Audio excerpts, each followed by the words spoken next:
அட கால தொட்டா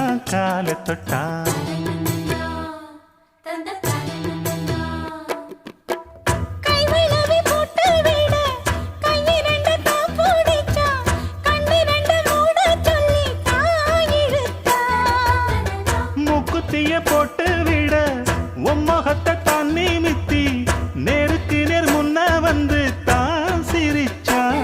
அடி கண்ணு முடிச்சா மாமனத்தான் காணவில்லை, அங்க நடந்த கதை அத்தனையும் கனவுக்குள்ள. அடி ஆசை மச்சான் வாங்கி தந்த மல்லியப்பு அது தானாகத்தான் தந்ததம்மா.